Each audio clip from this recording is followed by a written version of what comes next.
Okay, good afternoon for most of you, and maybe good evening or good morning for some of you.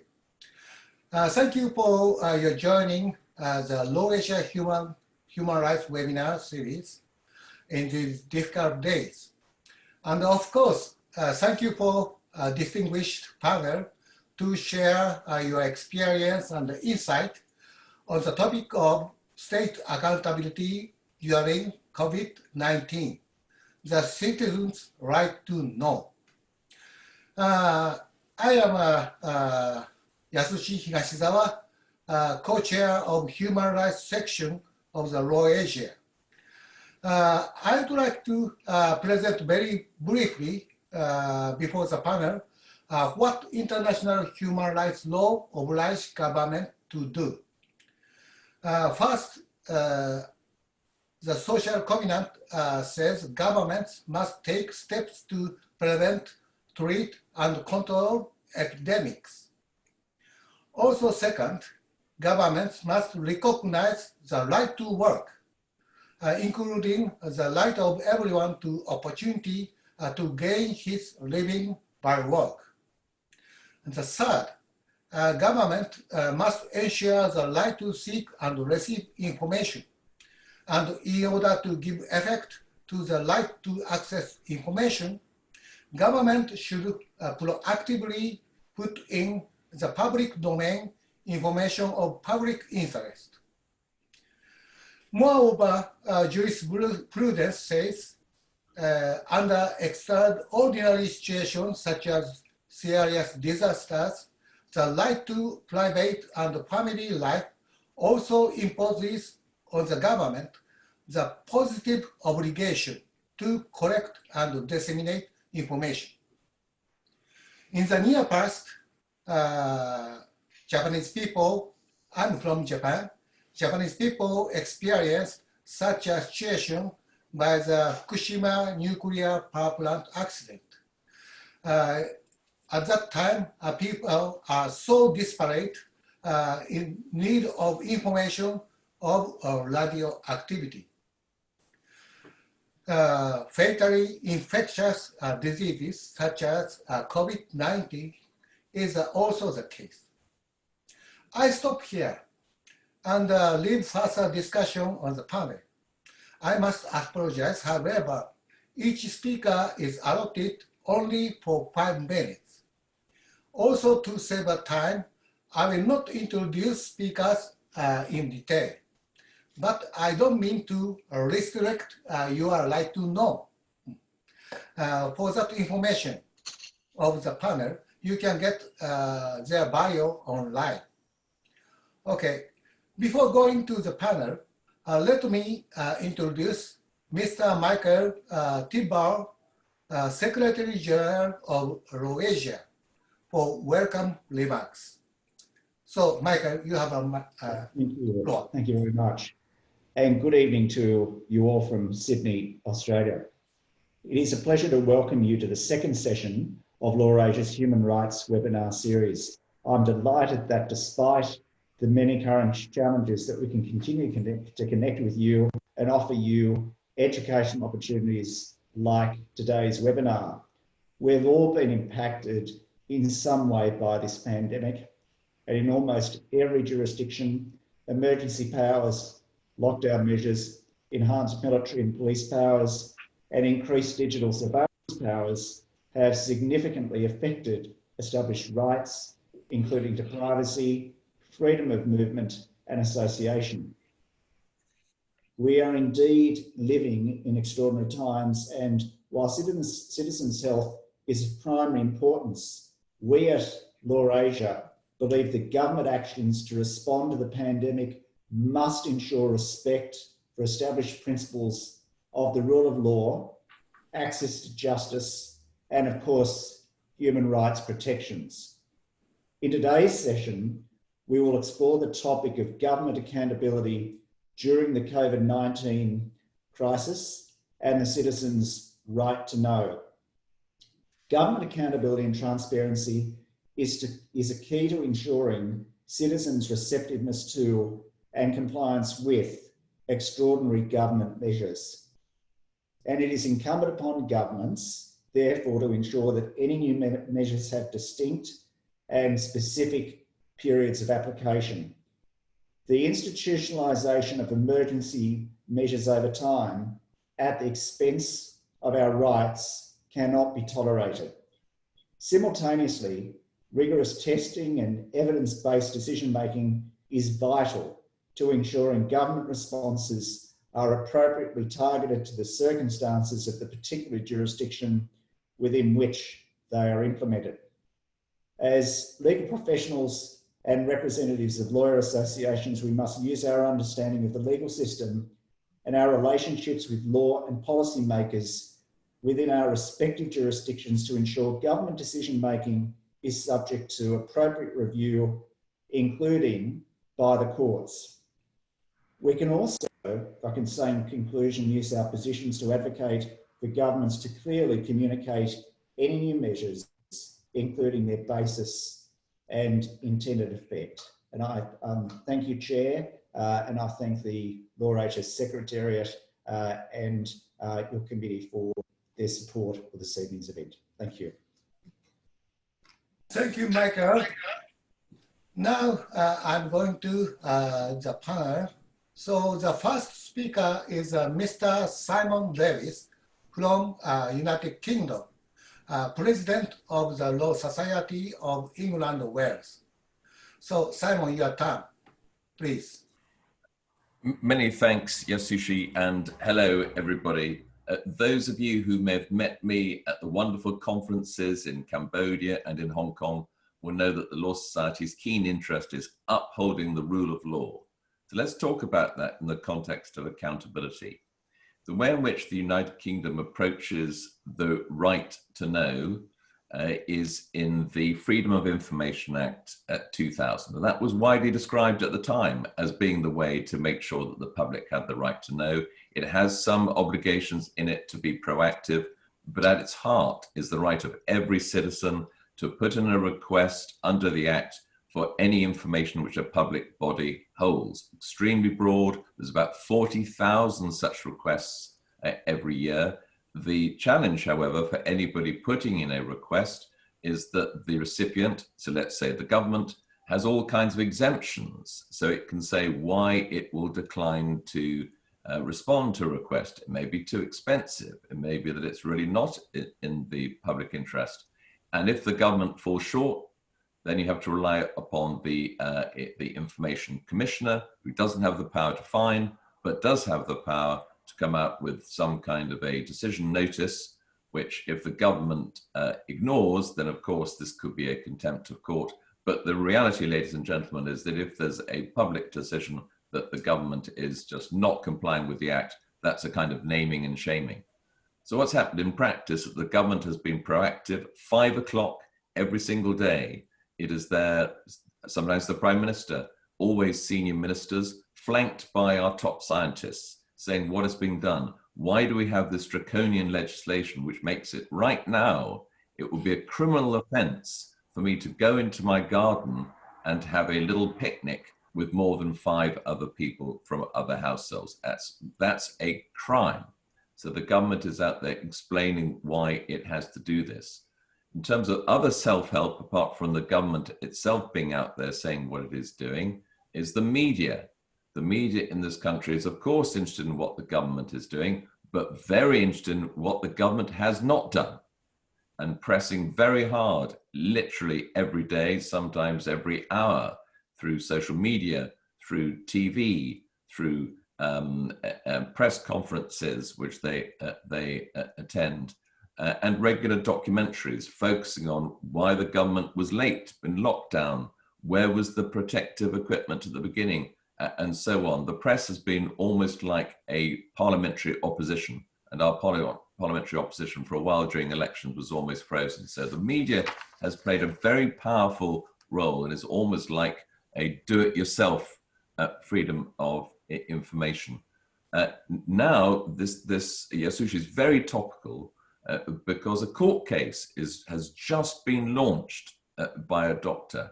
What the doctor wants to get is a report back in 2016 where the government held a pandemic cross-governmental exercise. So you can imagine how interesting that might be. And now just I'm reporting what is in the press from their lawyers, from the doctor's lawyers, says that they have started with the Freedom of Information Act request. The government has relied upon an exemption, effectively be that if they complied with that request, it would have a chilling effect on their ability to consult privately with civil servants. So they're going to obviously be pressing the Freedom of Information Act, but they're now launching their own court case, relying upon the kind of points you were just talking about, Yasushi, Article 10 of the European Convention of Human Rights, which is in our law by the Human Rights Act. They're also relying upon a statute, the Civil Contingencies Act 2004, which gives the government broad powers to bring in emergency powers and be transparent about it. But the government hasn't used that act, the act to pass these emergency powers. It's used a special coronavirus act to create the kind of criminal offense together with some regulations which I talked about. So I will conclude by saying this is so topical, it remains to be seen what will happen with that case. Will the court interpret Article 10 in a way which says you don't just have a freedom to receive information? Will it start saying that freedom means you have the entitlement to obtain it? Is this all proportionate? How does this fit in with the Freedom of Information Act, which is designed to deal with the public right to know? So very topical, watch this space. Thank you, Simon. Yes, you are talking about the very practical aspect of the right to know. Also, a European Convention on Human Rights would be a good our precedent for our policies on our jurisdictions. So now the next speaker is Ms. Sarah Hossain from Bangladesh, advocate, Supreme Court and BRAST, Bangladesh Legal Aid and Service Trust. So, Sarah, you have the floor. Thank you very much. I'll just start by explaining the situation in Bangladesh. We, of course, have constitutional protection of fundamental rights, but very critically, after the so-called general holiday was declared in March, which was just withdrawn last week, we effectively did not have our courts functioning for most of this time. So we didn't have the ability to enforce fundamental rights through court processes, through writ petitions. Again, as was just mentioned, although there are powers in the Constitution to declare a state of emergency in such a situation, and some argued that might be possible, that hasn't happened. There is special legislation brought in 2 years ago to deal with the control of epidemics. That legislation has been applied. A new legislation came into place a couple of weeks ago to allow virtual courts to function. And that has also been very important in terms of affecting the right to information. I think the context in Bangladesh also has to be understood. We have less than 1,000 deaths reported so far, but more than about 7,000 people affected up till now. And the numbers at the moment are rising as they are across South Asia. So we have, although our general holiday has been withdrawn, we have certain areas being put under lockdown in red zones in particular areas, which means there's absolutely no travel permitted to that area or within that area at all. We also have a disaster management law, which has been used in the past, but not on this occasion, interestingly. Now, in terms of the right to information as a whole, of course, that's embedded within our understanding of the right to freedom of expression. And that under our constitution can be restricted by law, and of course, reasonable restrictions on the grounds of, amongst others, security of the state, public order, and including existing laws relating to defamation, amongst others. That has meant that existing laws, which we consider to be very problematic, very draconian, such as the Digital Security Act, have had enhanced use during this period of de facto lockdown, with huge impacts on the right to information. The Right to Information Act, which we also have, has unfortunately not been is not effectively in use right now because of the period during which during the period when government offices were closed. Of course, it was not possible possible to get any responses under the Right to Information Act.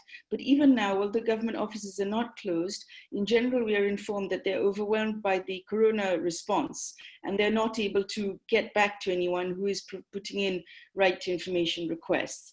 Now, the impact of this, as I'm speaking on behalf of the Bangladesh Legal Aid and Services Trust, which is a national organization representing lawyers across the country, our real concern is with our clients and litigants who are vulnerable, people from vulnerable communities, largely women experiencing gender-based violence and domestic violence, but also workers, people with disabilities, and as I said, people from vulnerable communities such as the Hijra community. One of the critical issues that was faced by most of our clients and beneficiaries was about their information sources being closed down, because for them, digital services, the internet isn't necessarily the first point of contact. Frontline services, paralegals in their communities and others were the most critical source of information. And of course, those are not available. That is, schools and colleges have been closed. So again, children don't get information from those spaces. What has filled the gap? Cable channels, local television channels, local radio stations have really come in to try and spread as much information as possible. We've also seen NGOs trying to fill the gap through webinars like this at all kinds of levels, district levels and national levels as well. One of the most critical gaps we've seen is with the blockage of the internet in particular places. For the refugee community, 1 million Rohingyas who are living in the camps in Cox's Bazar, the blockage on the internet has meant that for them, hotline services, as they've been extended across the country, for others to get information, particularly around their legal rights, are not available to them. The use, as I mentioned, just to end up with, of the Digital Security Act has been particularly problematic. We've seen it being used to arrest people for making comments on Facebook critical of the government response. Journalists have been arrested under that, cartoonists, writers, and despite the virtual courts being functioning, we've seen particular gaps with lack of information about that, lack of open public hearings, which also mean that rights are being restricted and there's less accountability. I think the critical aspect in terms of trying to open up this space, trying to claw back activation of the right to information has been by civil society activists documenting recorded instances of human rights violations, raising those through e-press conferences, through the social media. And that's why a big question for us going forward now is not only about government accountability, but also the accountability of the service providers of Facebook, of Twitter, and how we ensure that they keep spaces open so that these discussions can happen as they restrict the space for false information and for hate speech, which is also continuing. And we're seeing, again, also threats to minority groups still continuing and lack of accountability. As our courts are less functioning, law enforcing agencies are less responsive, but restrictions on information are in place. Thank you. I'll close my remarks there. Thank you, Sarah. She is talking about not only the government responsibility, but also the very important role of civil society and media. So now I'm going to invite Dr. Jasper Kaur Saudi Singh from Malaysia, Senior Lecturer, Faculty of Law and Government, Help University. So Jasper, your floor. Thank you, Professor Higashizawa. Good afternoon from Kuala Lumpur. Let me first thank Mr. Diwan and Law Asia for inviting me to participate in this panel, and to all the participants for their time and interest in this session and discourse. Now, I speak to you today and share the Malaysian experience in the context of this pandemic and the citizens' right to know, both as an observer in the position of a citizen and as well as a law scholar. And at the outset, I want to make 4 observations to contextualize my experience and our experience in Malaysia in order to add to our astute discussion this afternoon.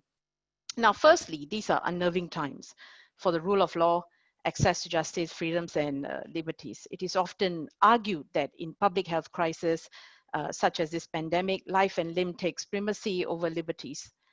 Secondly, access to information and the desperation for information that is clear, effective in dealing with this crisis has seen levels mostly seen during and the lead up to general elections in Malaysia. Malaysians have taken on the role of acting as news reporting agencies in their micro ecosystems, forwarding news, sharing views and comments, utilizing messaging services such as WhatsApp, Telegram, and all various social media platforms.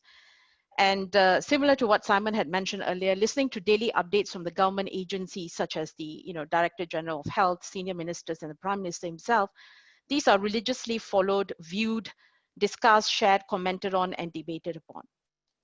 Thirdly, aside from the pandemic reaching our shores and igniting a public health crisis, Malaysia had its own domestic political crisis pre-COVID and prior to the imposition of the Movement Control Order. After 22 months, the previous government was unseated by the National Alliance owing to a power struggle within the 7th Prime Minister's political party. We've had a new government, albeit unelected, and this was of course formed with the blessing of the King. So I like to refer to this government as somewhat as a caretaker government during this pandemic for in more ways than one. So owing to the suspension of Parliament, owing to the pandemic, Parliament has had one official sitting with the King's speech, but really no opportunity for a planned vote of confidence or no confidence to be tabled. So hence, all eyes have been on this government on how it handles this crisis and the economic one that has followed. Much is at stake for both the citizens and the state alike. Finally, the fourth observation, in terms of the legal ecosystem pertaining to the right to know or to be informed, the preservation and qualification for the freedom of speech is founded in Article 10 of the Constitution. We rely heavily on this provision. The rights of the media and speakers on the internet or any telecommunication service pivots on these rights, which can accommodate the right to provide and receive information.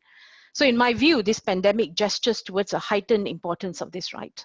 Unfortunately, this type of jurisprudence has not seen much massaging by our courts in the past.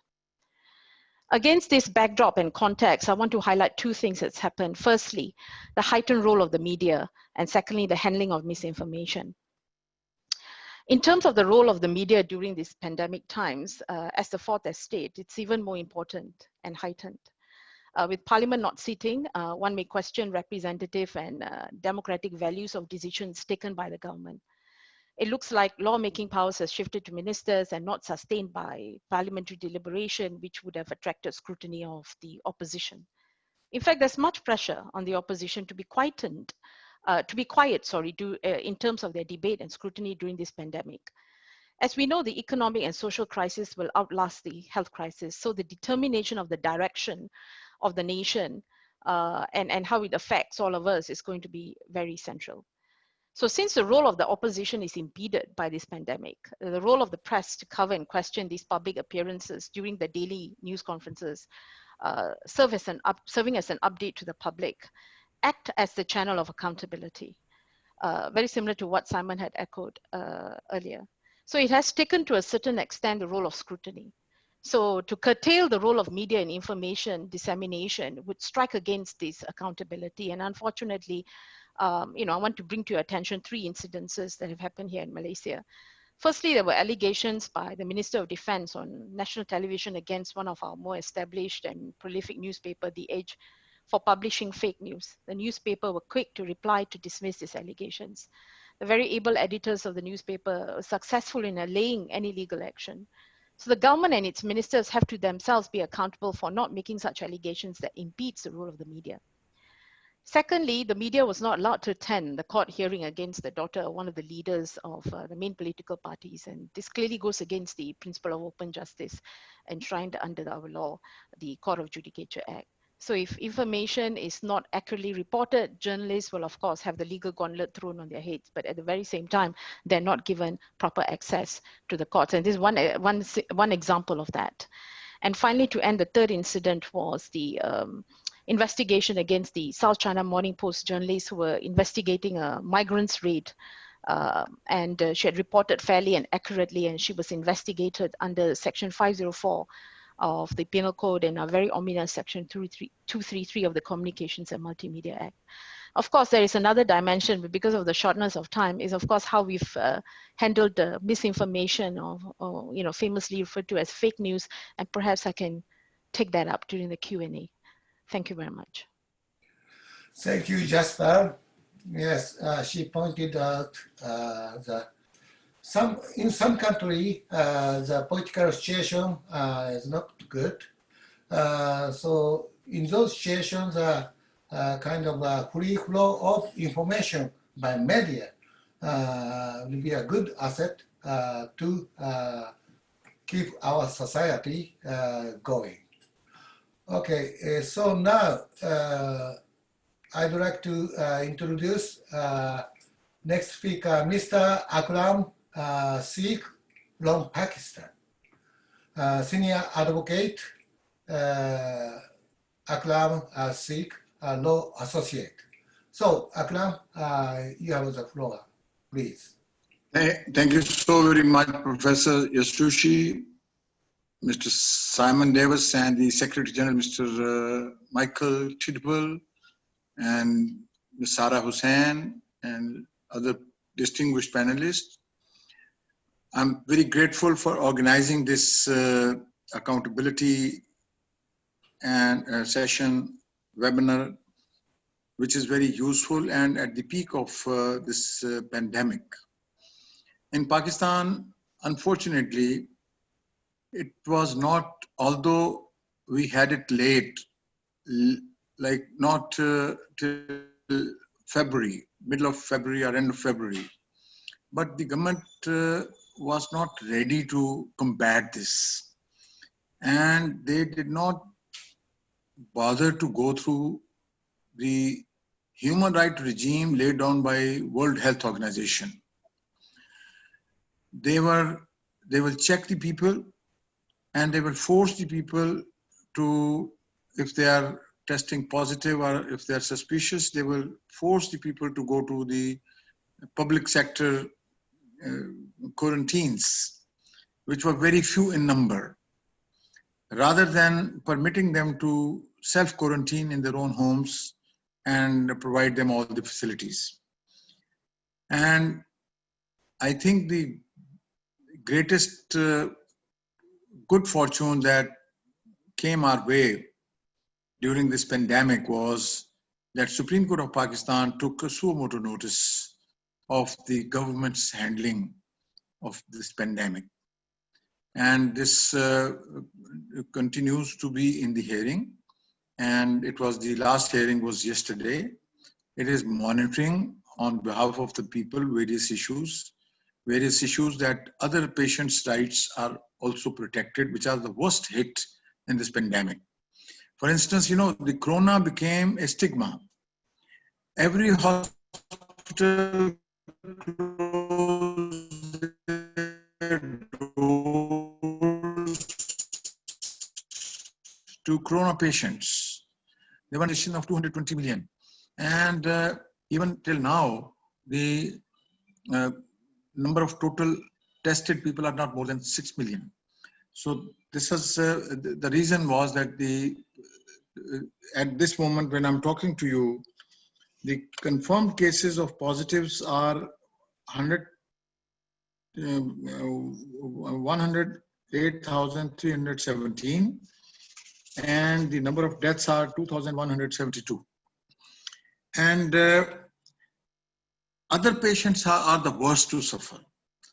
There is a cardiac patient, there are pulmonology patients, not necessarily corona patients, but if the hospitals generally are not meant for just corona patients, it's meant for everybody who needs health care.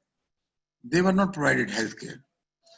What happened was that even some of the judges, they had to rush to the emergencies and they were refused and they were declined to be attended to for provision of the health services. So that really triggered off a total nationwide consensus. And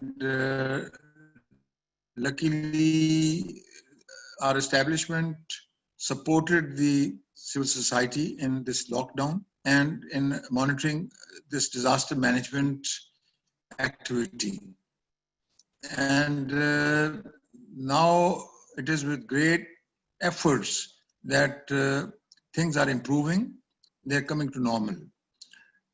As some of the learned panelists said, the court system, the Supreme Court kept on working all 5 days a week. High courts kept working for urgent cases, but not the regular cases. The worst affected were the lower courts, subordinate courts. Some courts had this video link facility, and in those courts, the video link is effective. But overall, the non-cooperation of the global powers and factors like WHO with the authorities, or some people in the authority itself not making correct decision on the time, led to the suffering of the people. We could have had much less number of cases because we are far away and we have a kind of immunity which is self-developed differently from those countries which have the worst hit by this pandemic. This is an alarming warning from the nature that one pandemic can put the whole world at a complete halt, where not only the fundamental rights and human rights of the patients suffering from this pandemic are affected, but the rights of all patients, cardiac patients, patients with cancer, patients with other serious diseases, they also suffer because there are no separate wards or separate departments. And when if a corona patient will enter the hospital, it will be suspected that he will infect everybody. So it took us time, but now we are streamlining. And it's the major credit goes to the timely action by the Supreme Court of Pakistan, in which they took suo motu notice by 5-member bench of the Supreme Court. So I think the government was held accountable, but for that accountability, things would have gone much worse. I'm very grateful that you have allowed me this opportunity, but there needs to be a greater cooperation at the level of Law Asia and other organizations to create awareness amongst its members and intellectuals and those opinion makers whose voice matters in their own jurisdictions, so that they can advise their respective people, media, and the governments to take corrective measures on time. It is after 100 years that this pandemic has struck the world after Spanish flu. And what I have read from the history, the Spanish flu also created a situation similar to this, but not, since the world was not as fast 100 years back as now. It looks as if everything has been brought to a grinding halt by COVID-19. So that needs to put us to a serious thought for any future disaster management at the global level. And I will express my gratitude to Law Asia Human Rights Committee that they thought it proper to discuss that in this webinar. And I will expect from this Law Asia to keep the torch burning so that people are made aware and things are combated at the right time to minimize the loss of human suffering, the loss of human life, and the loss of common man's life. There are hundreds and thousands of people who have lost their jobs. All businesses are closed. Normal life is not there. On very selected routes, domestic flights have been resumed. No international flight is operation. So we are almost captive in our country. Right to freedom of movement, guaranteed by the Constitution. right to life, for which the government is obliged to make adequate arrangements, that has manifestly suffered the worst setback. And I hope that it is a lesson and eye-opener for everyone, the governments, the judiciary, the media, and the general public. And they plan better in order to combat any future disaster for its proper management. I thank you very much, Professor Yasushi, and all other distinguished panelists. Thank you so very much. Bye.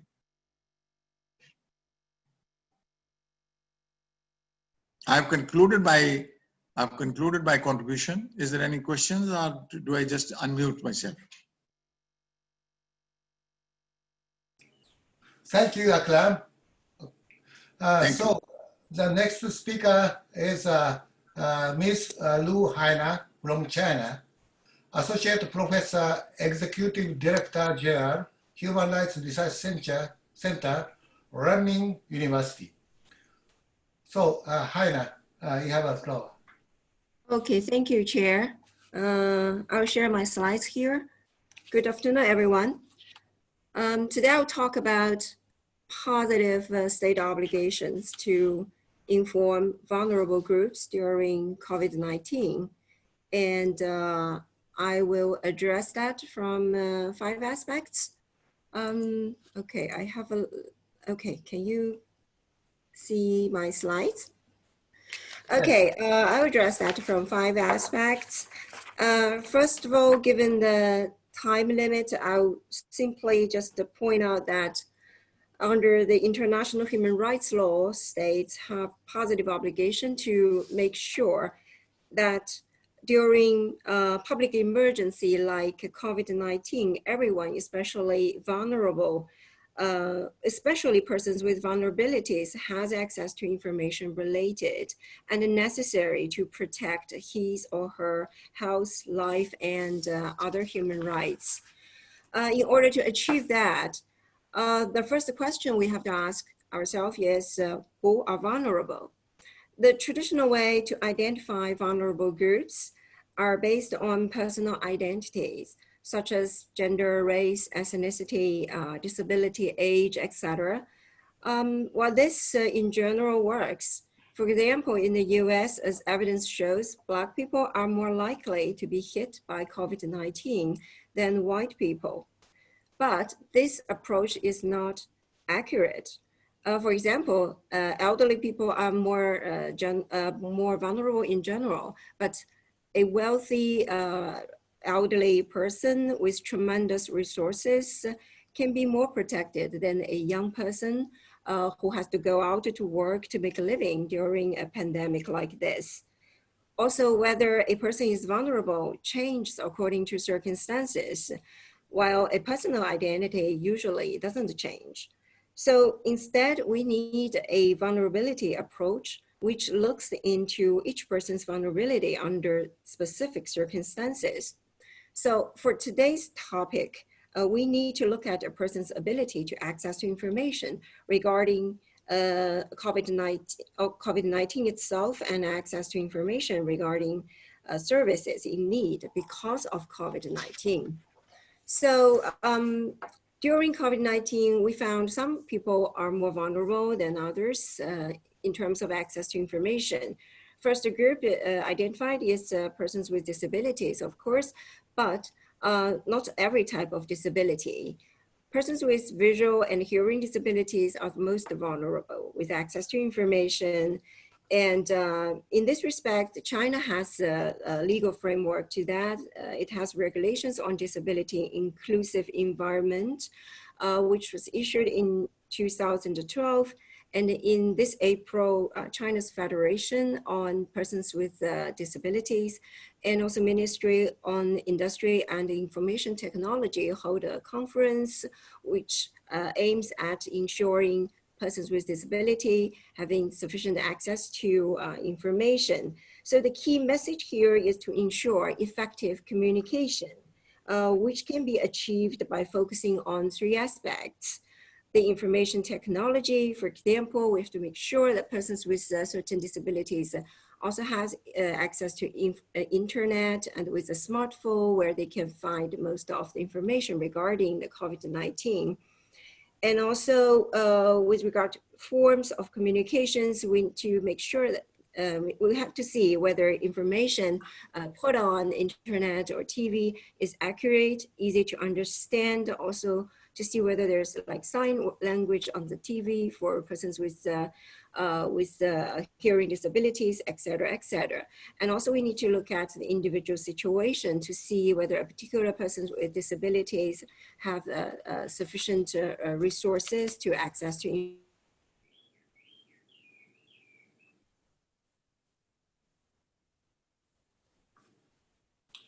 Hannah.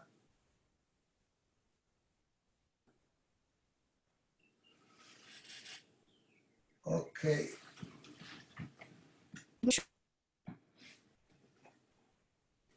Please wait a little bit. Hannah.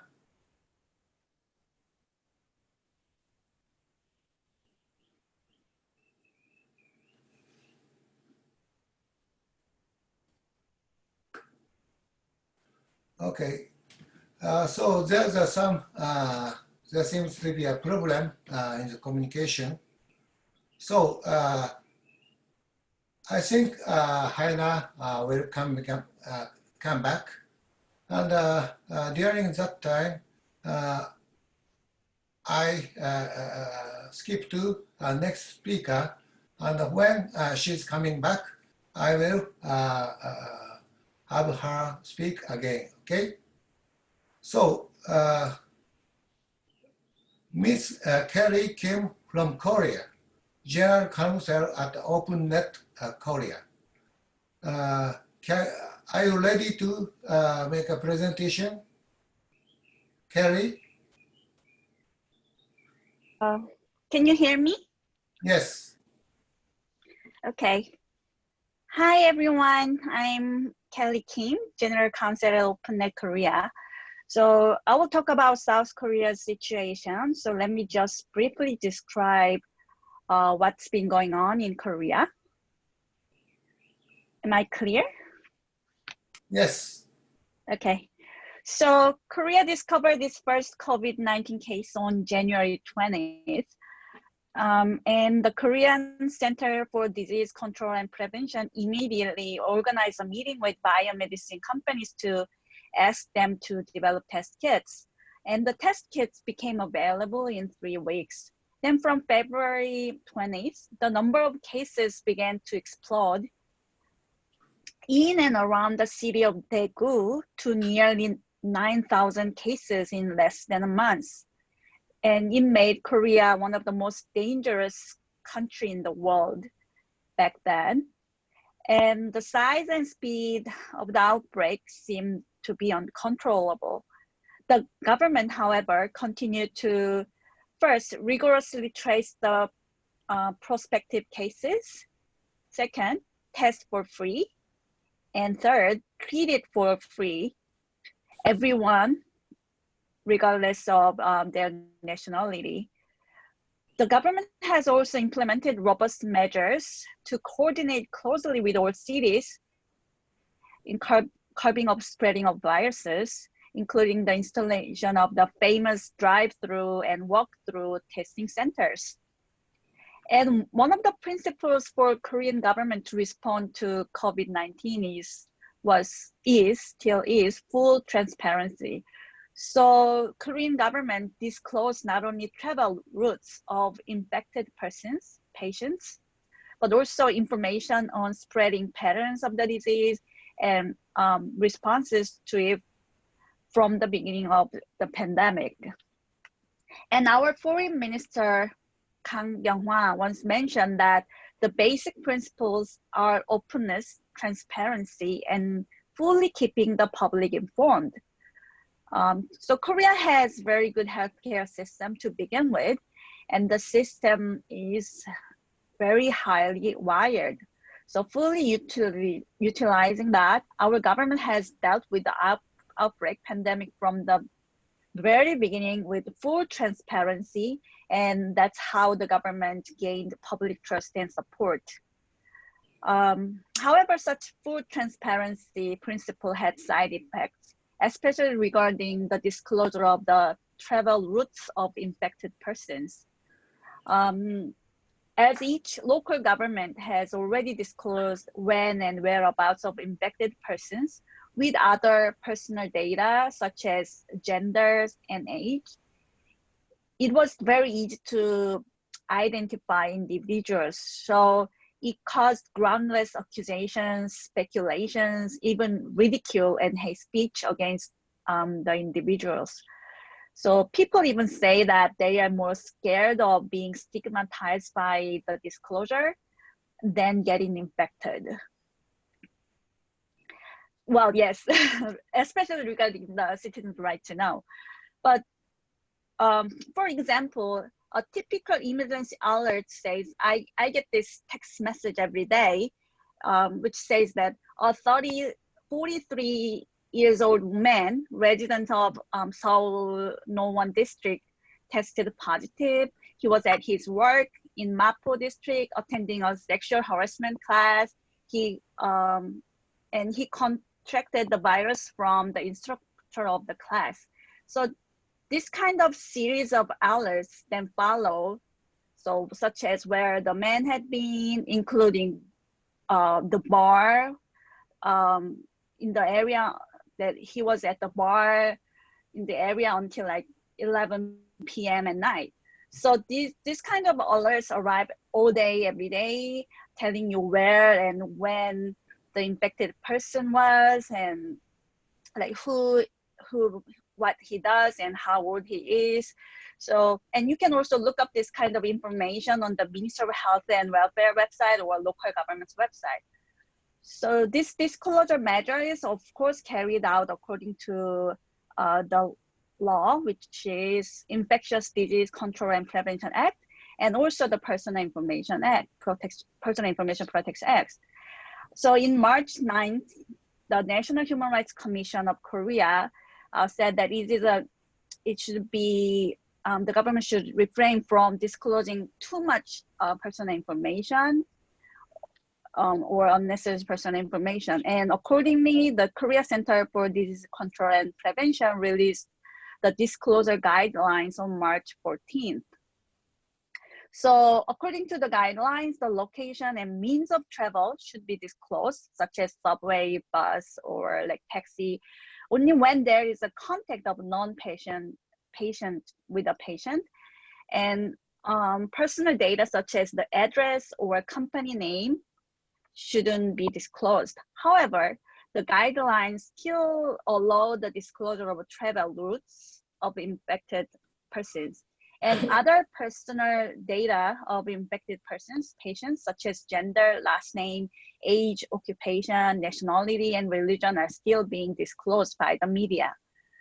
So, although it is necessary to disclose some information for citizens' right to know sake, we need to be careful not to violate the human rights of the patient. For example, information about whether the patient entered Korea after visiting a specific country would be more important and relevant than the patient's nationality. Likewise, more relevant is whether a person had a meal together with a patient, then whether the person is the patient's spouse, daughter, or son-in-law, or mother. So therefore, Korean civil society is requesting the government and the press, the media, to minimize the disclosure of unnecessary personal information that could be used to identify and stigmatize the individuals. Thank you. Thank you, Carrie. It seems things are going very well in Korea, South Korea. Yeah. And welcome back, Haina. So maybe you will have a time to complete your presentation. So before that, let me introduce Boros Khan, Boros Khan from Mongolia. And after his presentation, I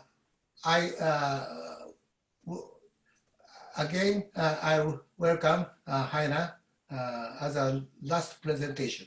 Okay, so Boros Khan, you have the floor.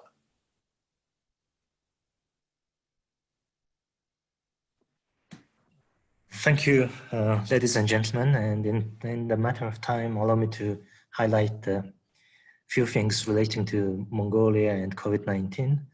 And in January 2020, the government of Mongolia proposed to amend the criminal code, and it was supported by the parliament, and they added new criminal act or crime in the criminal code in January. So it was spreading the false information. But the content of the crime, which is called spreading the false information, is very similar like previous regulation in the Mongolian criminal code, which is formerly described as defamation. So NGOs and civil society organizations and media experts pushed the government to change this regulation and take down this act from the criminal code and consider it as a civic dispute. But this is the first step that Mongolia backstepping in terms of legal guarantee for the implementation of the human rights and fundamental freedoms. So it was started like that. And in April, before the closure of the last session of the current parliament, it has adopted a law on prevention, fight, and mitigation of the socio-economic impact of the COVID-19 pandemic. And before adoption, there was a discussion within the short amount of time, and there was a huge play from the National Human Rights Commission of Mongolia. The NHRI in Mongolia advised to comply with the guidance on COVID-19 and human rights from UNOHCHR, UN Human Rights Agency. So this guidance on COVID-19 and human rights is covering the social inclusion and implementation and realization of the marginalized groups, including the persons with disabilities and the children and people in children excluded from the society, etc. So this was quite progressive steps, but if we see the shortly law against COVID-19, then there is mainly covering the function of the governmental institutions and how they will react for the pandemic and its impact to the mostly socioeconomic areas. So this is considering that in order to stop the pandemic, in order to ensure the public health, in accordance with the Siracusa principles, which is adopted by the ICG, government is pushing and government is mainstreaming that they are fulfilling and limiting the citizen civic rights in accordance with the international human rights and the national legislation. However, if we see what facts are coming and happening in a national level or grassroots level, then we can see that all of the saying by the government, even they have a dominant voice on media, including the public national broadcasting.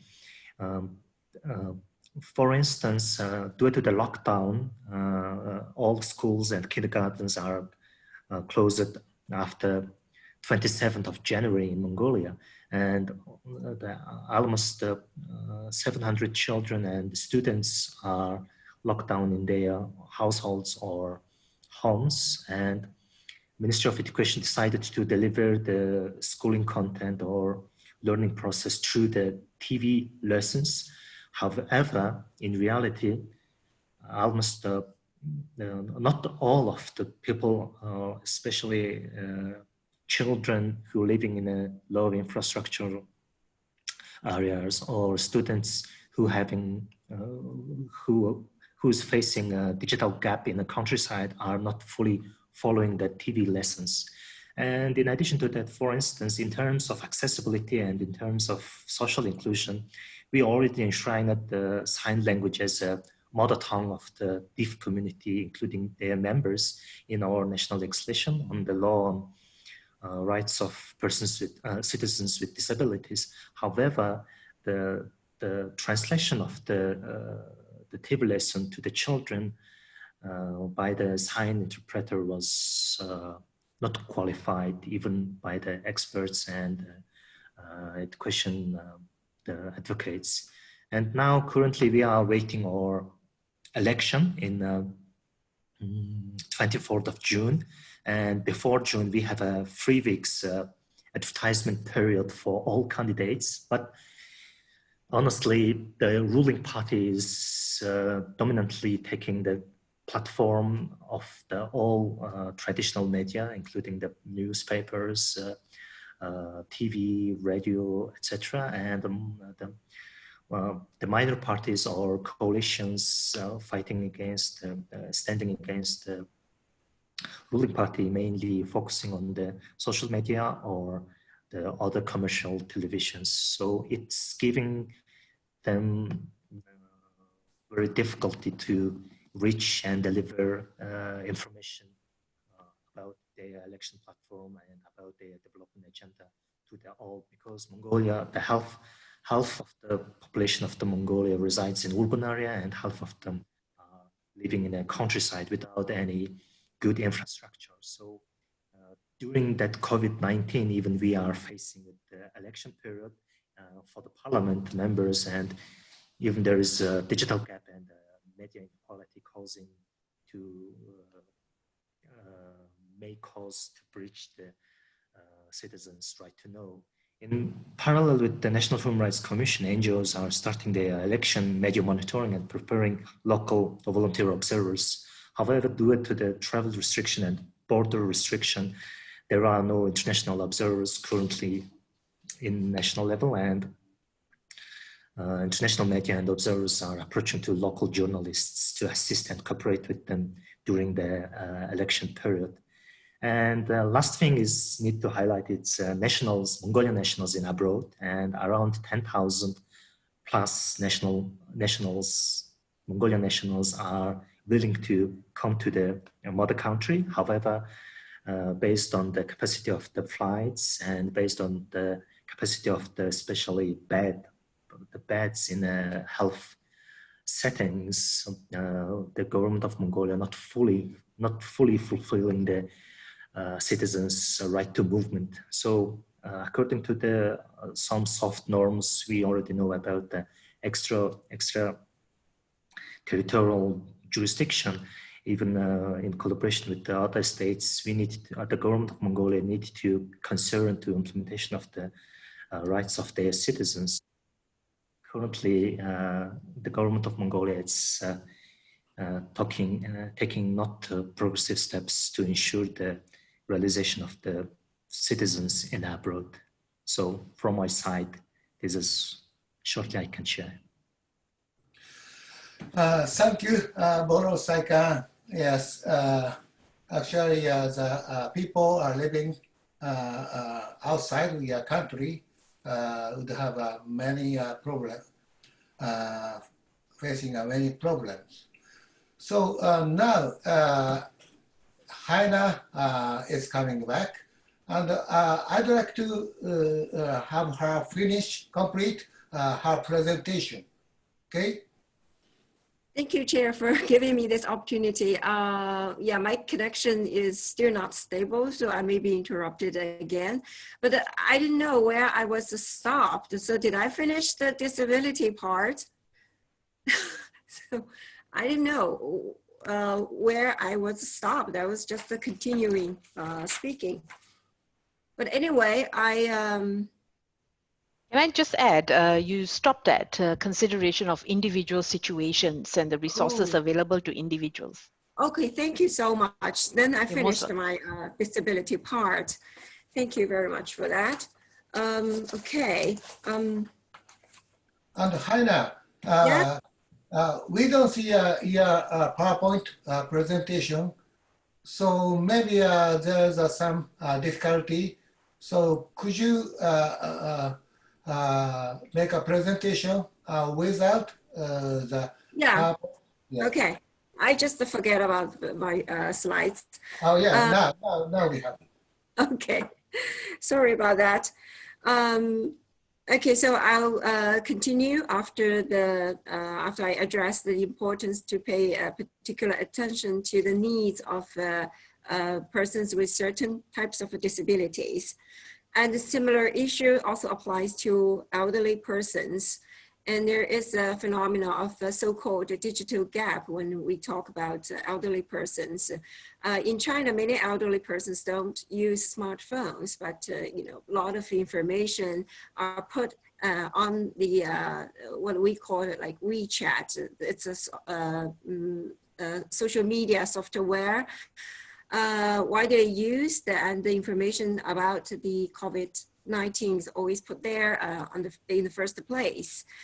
And so in this case, state has also obligations, positive obligations to make sure that the traditional forms of communication should also be available to elderly persons with, you know, the adequate information related to the COVID-19. And of course, there are others with information vulnerabilities. I think I heard previous speakers also mention that, such as persons with medical needs who are not affected by COVID-19, but has their own particular medical needs. They need to know where to find their meds and also medical service they need. And the states have obligations to provide that. For example, in this epidemic, there are particular meds needed by transsexual persons, and they didn't have access to, they didn't know where to find. And in the end, the NGOs have found a way to reach these people and to provide the meds they're in need. And of course, there are also persons in urgent need of public services, such as victims of domestic violence. They need to know where to find shelter and also outside help, which cannot be immediately available during the pandemic. And also particular attention needs to be paid to persons with intersectional vulnerabilities. For example, one person can be particularly vulnerable because she is an ethnic minority in poverty with a limited education. So states also need to provide comprehensive assistance to such a person. I think I'll stop here. I think I've already surpassed my time limit. Thank you very much for giving me this extra opportunity. Thank you, Chair. Thank you also for your attention. Okay, thank you, Hannah. We already passed allocated time, and I saw many questions in the Q&A part, and many of the questions are already answered. So now I'd like to conclude this session. Today's discussion, we have had many kinds of problems, but for example, we don't have the same political situation, and the political situation causes sometimes many difficulties. Also, if we're talking about right to know, there's many implications. What the government should kind of make the information confidential in certain cases, or also we have many flow of information, including fake informations, fake news. So how to deal with that? Also, most of people, panelists, talking about how to protect vulnerable people in these difficult situations. So we have talking about many type of difficult problems. Also, maybe in the the future discussion, we should discuss about our own role of lawyers to face these situations. So maybe some in the new future session, we will discuss about the good practice about the law bar association or law society or individual lawyers. So I'm concluding today's session, and I'd like to give us great thanks for the all distinguished panels, and I appreciated your presentation. And also I'd like to thank all participants to listen to this panel. Also make questions or chat in other way participated in this webinar. And the next webinar is taking place next Tuesday at the same time on the topic of business and human rights during the COVID-19. And in order to join that, you need to register yourself for the webinar. So I expect most of you coming back again this webinar. So thank you and have a nice day.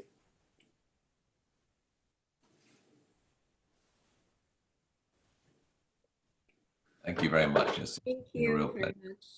Thank you. Thank you. Thank you very Thank you all. much, everybody. Thank you very much. Everybody, thank you very much. You.